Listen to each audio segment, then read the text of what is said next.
Hey guys, welcome back to Living with the Lindsays, and I'm back with part 2 of the video how to potty train your toddler, and this time it's going to be nighttime edition. So let's get into it. Let's get it.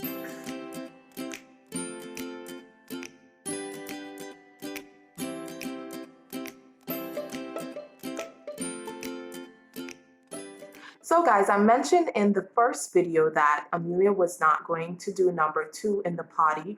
What would happen is that she would wait for the nighttime when we would put on the pull-ups on her to do number 2.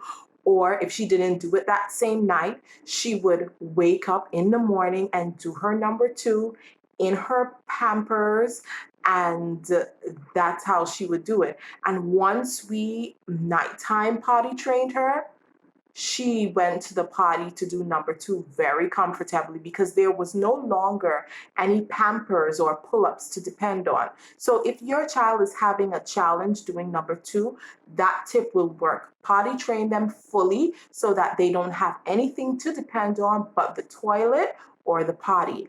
So guys, I'm going to share with you 5 additional tips to fully, successfully potty train your toddler and avoid them peeing the bed. I mean, this works. Amelia peed the bed about 5 times, even if it's even so much. And she's fully potty trained at 3 years old. So let's get into it. All right, tip number 1, go out to the store and get yourself a mattress plastic. And it's preferably for mattresses. You want to do this because you're going to expect your kid to pee the bed. So the child is going to make messes. They're going to have times when they soil the sheets. So you want to be prepared so that that pee, urine, doesn't seep through your mattress and soil it. So tip number 2, you're going to cut off all liquids half an hour to an hour before bedtime. Now, you can be flexible if you feel like your child is mature enough, because my girl, if she wants water before bed, I will give her water, but I have to make sure that I wake her up during the night, and we'll get into waking up during the night. So that's tip number 2, ensure that your child does not have any liquids before bedtime, and ensure that you have a scheduled bedtime. So if the child's bedtime is 8 o'clock, you want to cut off all liquids at 7 o'clock or 7:30. All right, and that helps a great deal. Okay, so tip number 3. Tip number 3 is that you are going to have that toddler pee before bed.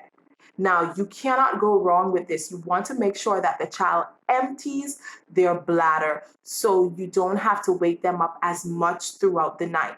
And even if the child tells you that they want to go to the potty, you put them on the potty or the toilet and have them empty their bladder, and it really helps. Tip number 4, you are going to schedule a time or times when you're going to wake your child up throughout the night to go to the potty to prevent mishaps. Good.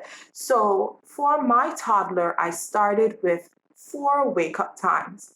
Then I spoke to my mom and she said, oh no, that's way too much. So I had her waking up at 12 o'clock, and then 2 o'clock, and then 5 o'clock, and then she would pee in the morning. Plus, she would pee before she went to her bed. So I cut down the times. I had her wake up at 12 o'clock and then 2 o'clock. And then I cut out the 2 o'clock waking up time. And so she goes to bed now at 8, and then she wakes up at 11 o'clock, and then she does not wake up until the morning. Now, I can choose to not wake her up one night if I don't want to, but that's my practice, to have her wake up and pee, because she now can wake up herself throughout the night and tell me if she wants to pee. And even if she's in another room, she gets up out of the bed and she comes to our room and says, "Mommy, I want to pee." Now, sometimes she comes in our bed, and so she just tugs at me when she's in our bed and says, "Mom, I want to pee." But what I'm saying is that she has the ability to wake up herself, but I still wake her up at 11. So let me repeat. I make sure she pees before she goes to her bed at 8, and then I wake her up at 11, and she goes throughout the night not needing to pee anymore, and she doesn't soil the sheets. She doesn't make any mishaps, right? So I find that these tips really work. And when she gets up in the morning, we have her use the potty, and she does it. It's so great. And I'm so happy with the results I've seen because we've just started potty training her in the summer for nighttime sleep. And she was potty trained in a week, in 1 week, guys. I'm so serious. So after that week, she was good to go. And probably 2 weeks or a month after, she had no soil sheets. She did not pee the bed. It's amazing. So you want to make sure that you have a scheduled wake up time at first.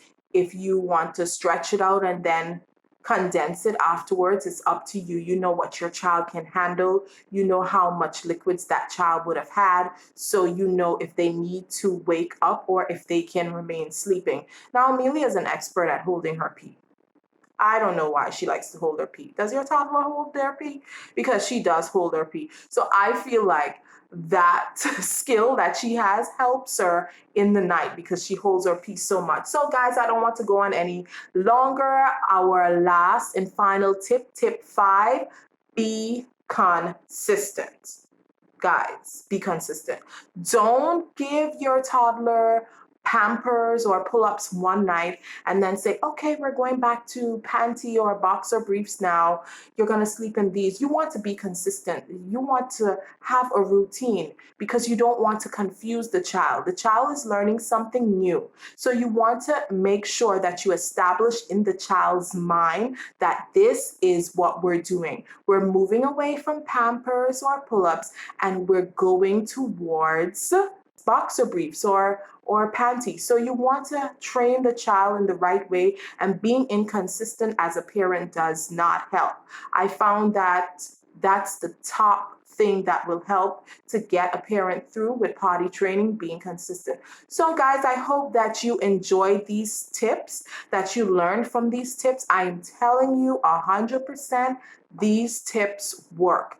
Use them, follow them, and you will find your toddler being potty trained in no time.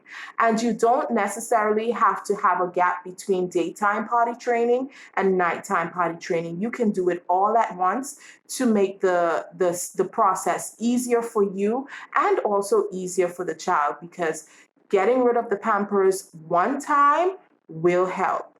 It will establish in that child's mind that, hey, we don't have any more Pampers, so we got to do this thing in the potty or the toilet. So guys, until next time, give this video a like. Please put your comments down in the comment section below. Share with your friends and just subscribe if you haven't. So bye.